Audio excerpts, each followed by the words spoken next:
అందరికీ నమస్కారాలు. ఈరోజు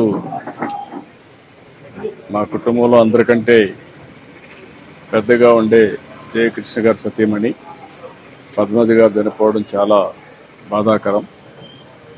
ఇది కుటుంబానికే చాలా తీరని లోటు.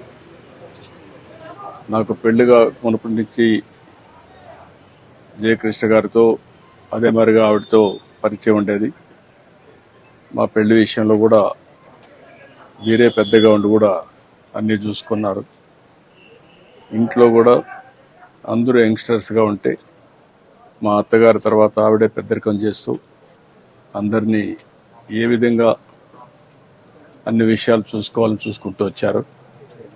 అలాంటి ఒక విధంగా చెప్పాలంటే అందరికీ ఏ ఏ అవసరాలున్నా కానీ కుటుంబానంతా కూడా కలుపుకుంటూ ముందుకు పోయారు.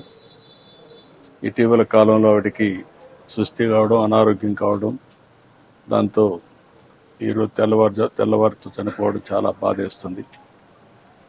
ఓసారి అందరికంటే జయకృష్ణ గారికి కూడా చాలా తీరని లోటు ఇది.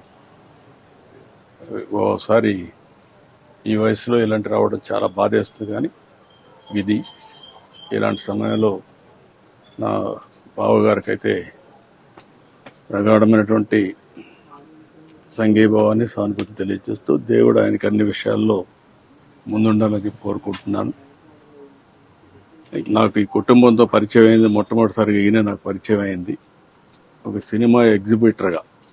నేను అప్పుడు సినిమాటోగ్రఫీ మినిస్టర్గా ఉంటే ఫస్ట్ టైం నా దగ్గరికి వచ్చేవారు.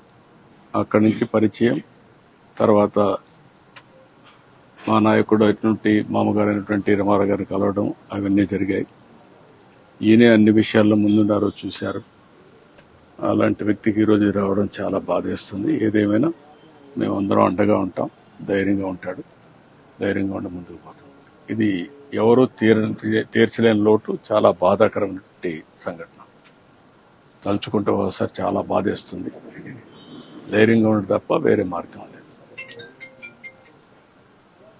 Okay, thank you. ధైర్యంగా